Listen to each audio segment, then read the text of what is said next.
In this video, you'll learn how to claim the MEMEFI token using the OKX Web3 Wallet.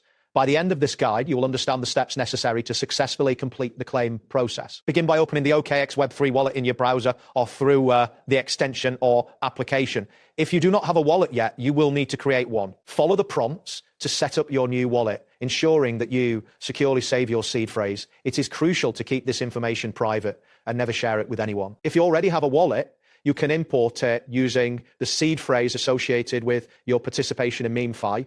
Once you have your wallet set up or imported, check that your OKX Web3 wallet is configured to the SWI network. This is essential because the MEMEFI claim operates specifically on this network. Next, navigate to the MEMEFI claim portal. There are two primary ways to access the claim interface. The first method is through the official MEMEFI Telegram mini app. Open the Telegram app and locate the official MEMEFI bot or mini app. Within this interface, find the section labeled airdrop/claim. Once there, tap on the option to claim to OKX Wallet. After selecting the claim option, you will be prompted to choose your OKX Wallet as the wallet to connect.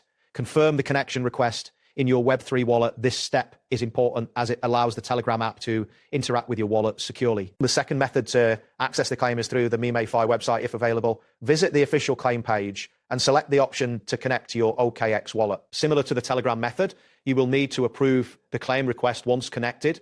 This process should feel familiar as it follows the same steps as the Telegram interface. After approving the claim request, you should receive a confirmation indicating that your MEMEFI tokens have been successfully claimed. Ensure that you monitor your wallet for the new tokens. Remember, if your internet connection is slow, the claim process may take a bit longer, and always verify that you have sufficient storage in your wallet before proceeding with any claims. That wraps up today's guide. Thanks for watching, and catch you in the next tutorial.